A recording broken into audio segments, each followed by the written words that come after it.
Hello students, I am Amit Srivastava from Holi point academy. आज हम लोग हिस्ट्री क्लास 10 का chapter number first the rise of nationalism in Europe पे चर्चा करेंगे। आइए स्टार्ट करते हैं। आप सबसे पहले ये फिगर देख रहे हैं, एक इमेज को देख रहे हैं। इस इमेज पे ही आज हम लोग चर्चा करेंगे। ये इस सीरीज़ में बहुत सारी वीडियो होंगे, चैप्टर लेंदी है, तो आइए इस इमेज के बारे में चर्चा करेंगे। इन 1848 1848 में फ्रेडरिक सोरियो जो एक फ्रेंच कलाकार थे, prepared A series of 4 prints. उन्होंने जो है 4 चित्रों की एक श्रृंखला बनाई, विजुअलाइजिंग हिज ड्रीम और visualising a dream of a world map. और उन्होंने एक ऐसे संसार की कल्पना की, ऐसे संसार को अपने स्वप्न में देखा, of democratic and the social republic, जिसमें डेमोक्रेटिक और सोशल रिपब्लिक जैसे शब्दों का प्रयोग हो। एज ही called them the first print figure, पहले फिगर में जो इस सीरीज का है, shows the people of the Europe and America, जिसमें अमेरिका और यूरोप के लोग हमें दिखाई दे रहे हैं। Man and women of all ages, जिसमें सभी महिला और जो पुरुष हैं ऑफ ऑल एजेस मीन्स उसमें बच्चे भी हैं, बूढ़े भी हैं, पुरुष भी हैं, ठीक है। एंड सोशल क्लासेस मीन्स गरीब भी हैं, अमीर भी हैं, मिडिल क्लास के लोग भी हैं। Marching in a long train, और एक लंबी कतार बना के जुलूस कर रहे हैं, मार्च कर रहे हैं। And offering homage to the statue of liberty as they pass by it, और उसके सामने से गुजर रहे हैं और उसको स्टैच्यू ऑफ लिबर्टी यानी स्वतंत्रता की देवी को जो है होमेज कर रहे हैं। होमेज मतलब नमन कर रहे हैं, उसको सर झुकाकर अभिवादन उसका कर रहे हैं। एज यू वुड रिकॉल, जैसा आपको याद होगा, artist of this time French revolution personified liberty as the female figure. उस क्रांतिकारी, जो फ्रेंच की क्रांतिकारी के समय जो आर्टिस्ट होते हैं, उन्होंने जो है इस लिबर्टी को एज ए फीमेल फिगर के रूप में पर्सोनिफाइड किया था। फीमेल फिगर से मतलब, जैसे आप जानते हो, अपनी भारत हमारा देश है और भारत का जो इमेज है वो भारत माता की रूप में है, यानी फीमेल फिगर के रूप में है। Here you can recognise the torch of enlightenment, यहाँ पर आप रिकॉग्नाइज कर सकते हैं कि टॉर्च ऑफ इनलाइटमेंट मतलब ज्ञानोदय। टॉर्च से मतलब यहाँ मशाल से है। सी वियर्स इन वन हैंड, जो अपने एक हाथों में ज्ञानोदय की मशाल लिए हुए, जैसा आप फिगर को देख पा रहे हैं। And the charter of the rights of the man in the other, और दूसरे हाथ में rights of man, charter of the rights of the man मतलब पुरुषों के जो अधिकार है उनका एक घोषणा पत्र अपने दूसरे हाथ में लिए हुए है। ऑन द अर्थ, जमीन पर, in the foreground of the image, उस इमेज के सामने, लाई द सेटल्ड रिमेन्स, अवशेष पड़े हुए हैं। किसके अवशेष पड़े हुए हैं? Of the symbols of the obsolete institution, obsolete जो इंस्टीट्यूशन है उसके जो अवशेष हैं वो बिखरे हुए पड़े हैं। किसके सामने पड़े हुए हैं? उस इमेज के सामने। आप जैसा देख पा रहे हो, मैं दिखाने की कोशिश करूंगा। ये आप देख रहे हो जमीन पे जो है ऑब्सोलीट इंस्टीट्यूशन के अवशेष बिखरे पड़े हुए हैं, टूटे फूटे पड़े हुए हैं। यहाँ पर आप लोग कंफ्यूज होंगे, सर ऑब्सोलीट वर्ड क्या है? तो मैं ऑब्सोलीट को बताना चाहूँगा, इसकी हिंदी है निरंकुशवाद। मीन्स वो सरकार, वो सिस्टम जिस पर किसी लोगों का हक ना हो, लोगों का शासन ना हो, ठीक है, वो अपनी मनमानी करे। अगर इतिहास में अगर देखें, द टर्म रेफर्स, जो ये जो टर्म है वो यह बताता है फॉर्म ऑफ मोनार्चियल, मतलब राजतंत्र की एक फॉर्म है ये, ठीक है। और ये जो सरकार है वो मुख्यतः सेंट्रलाइज है किस पर? मिलिटराइज एंड द रिप्रेसिव, यानी सैन्य बल पर, सैनिक ताकत पर, और रिप्रेसिव का मतलब दमनकारी है। आगे बढ़ते हैं हम लोग। इन सोरियो उटोपियन विजन, सोरियो के उटोपियन विजन से मतलब यहाँ पर उटोपियन भी एक वर्ड है, चलो उसको भी मैं समझा देता हूँ। A vision of the society, यानी समाज का एक ऐसा vision that is so ideal, इतना आदर्श है, आइडियल है, that is unlikely to actually exist, जिसका वास्तव में एग्जिस्ट होना मुश्किल है। तो उसने कल्पना के तौर पे ऐसा सोचा होगा। The peoples of the world are grouped as the distinct nation, जो संसार के लोग हैं आर ग्रुप्ड, एक समूह में हैं, एज डिस्टिंक्ट नेशन, अलग अलग राष्ट्रों से।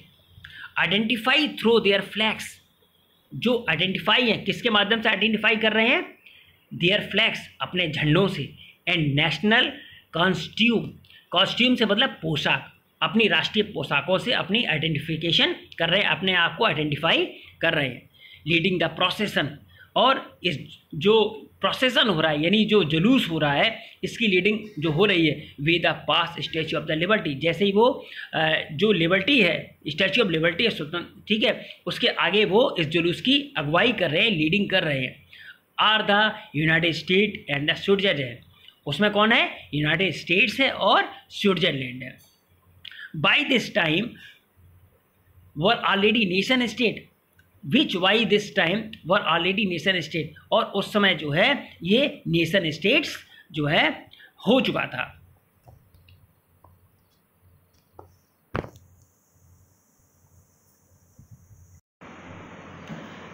France identifiable by the revolutionary tricolour. अच्छा, जो फ्रांस की जो पहचान थी वो क्रांतिकारी तिरंगे से उसकी की जा सकती थी। Has just reach the statue, और जो अभी अभी बिल्कुल स्टैचू के पास पहुंचा था। C is followed by the peoples of Germany, और जो है उसके पीछे कौन लोग थे? जर्मनी के लोग थे। Wearing the black red and gold flag, जो हाथों में काले लाल और सुनहरा झंडा लिए हुए थे या थामे हुए थे। इंटरेस्टिंगली, अच्छा बड़ा रोचक तथ्य है, एट द टाइम, उसी समय when Sorrieu created his image, जब सारियो ने उस इमेज को क्रिएट किया, the German people did not exist as a united nation, जो जर्मन के लोग थे तब तक वो यूनाइटेड नेशन के लिए एग्जिट नहीं थे। The flag they carry is an expression of liberal hope, जो वो हाथों में झंडा लिए हुए थे, is an expression of liberal hope, एक उदारवादी आशा के तौर पे एक्सप्रेशन के लिए वो अपना झंडा लिए हुए थे।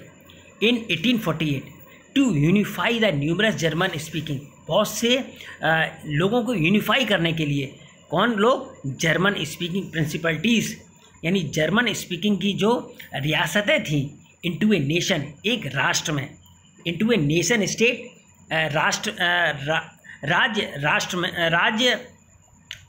राज्य में, अंडर ए डेमोक्रेटिक कॉन्स्टिट्यूशन, किसके अंडर? एक जो है लोकतांत्रिक संविधान के तौर पे। Following the German peoples are the people of Austria, और इसके पीछे कौन लोग थे? Following the German peoples of the people of, उसमें जो है जर्मन के लोग, are the people of Austria, उसके पीछे कौन थे? Austria. The king of the two Sicilies, Lombardy and the Poland, England, Ireland and Hungary and the Russia. इसमें ऑस्ट्रिया दो सिसिलियो की जो किंगडम था यानी राजशाही थी, इसमें लॉम्बार्डी, पोलैंड, इंग्लैंड और आयरलैंड और हंगरी और रूस के लोग थे। फ्रॉम द हीवंस एबव, अगर स्वर्ग से ऊपर हम देखें, फ्रॉम द हीवंस एबव यानी स्वर्ग के ऊपर से, Christ saint and angels, Christ से मतलब ईसा मसीह, सेंट से मतलब संत, एंड एंजल दूत जो थे, गेज अपॉन द सीन, जो नीचे जो कुछ हो रहा था उसको बहुत अच्छे से देख रहे थे, या यूँ कहें अपनी जो नज़रें हैं वो उस पर रखे हुए थे। They have been used by the artist to symbolise fraternity among the nation of the world, और इस चीज़ को महसूस कर रहे थे कि जो चित्रकार था, चित्रकार ने जो है इनका इस्तेमाल दुनिया के राष्ट्रों के बीच में, artist to symbolise the fraternity, symbolise fraternity means भाईचारे के रूप में उसने जो है उसमें प्रयोग किया हुआ है। यहाँ पर एक वर्ड आ रहा नेशन, मैं नेशन को भी डिस्क्राइब करना चाहूँगा। तो जैसा अर्नेस्ट रेनन आप नाम देख पा रहे हैं अपनी राइट साइड की ओर, तो इसमें उन्होंने नेशन को बताने की कोशिश की है। अर्नेस्ट रेनन जो थे वो फ्रांस के एक बहुत बड़े फिलोसफर थे, तो कुछ लोगों का विचार भी था, तो मैं यहाँ थोड़ा सा कंक्लूजन के रूप में बताना चाहूँगा। तो लोगों का विचार ये था कि इन द ऐसे रेनन क्रिटिसाइज द नोशन, यानी लोगों की जो विचारधाराएं थीं उन्होंने, रेनन ने उसका क्रिटिसाइज़ किया था, यानी विरोध किया था। क्या था? By the other that a nation is form by the common language, कि जो है कोई राष्ट्र है वो समान भाषा, कॉमन लैंग्वेज, रेस, रेस से मतलब क्या है बेटा? नस्ल, रिलीजन, धर्म, और टेरिटरी मतलब कोई क्षेत्र। मतलब उन्होंने इस चीज़ का विरोध किया था कि कोई राष्ट्र है वो समान भाषा और जो है रेस और रिलीजन और कोई टेरिटरी से बनता है। इसका उन्होंने पुरजोर खंडन किया था, क्रिटिसाइज़ किया था। उनके अनुसार राज क्या था? A nation is the culmination of the long past endeavour, sacrifice and the devotion. उनके हिसाब से ये था, एक राष्ट्र जो है लंबे प्रयासों से, long past of the endeavours, sacrifice means त्याग, एंड डिवोशन का मतलब क्या हुआ बेटा? निष्ठा, भक्ति का जो है एक कल्मिनेशन है, मतलब एक चरम बिंदु है, अकॉर्डिंग टू द अर्नेस्ट रेनान। ठीक है, तो उन्होंने व्हाट इज नेशन को डिस्क्राइब किया था। यहाँ पर एक वर्ड और आ रहा है, मैं अभी बताई दे रहा हूँ, plebiscite. Plebiscite a provinces is the inhabitant in anyone has the right to be consulted in is inhabitant a nation. Plebiscite का मतलब अगर हिंदी देखें तो इसकी हिंदी है जनमत संग्रह, यानी पर्टिकुलर कोई एक मुद्दा, कोई इशू एक पर्टिकुलर क्षेत्र के लोगों से यह पूछा जाए कि आप इसको स्वीकार करेंगे या अस्वीकार करने के लिए उनसे पूछा जाता है। इसीलिए इसकी है जनमत संग्रह, यानी जो लोग हैं उनका मत को इकट्ठा किया जाता है। तो बाकी का जो आगे का कॉन्सेप्ट है मैं अपने अगले वीडियो में शेयर करूंगा आप लोगों के साथ, नेक्स्ट जो मेरी पार्ट होगा। Thank you.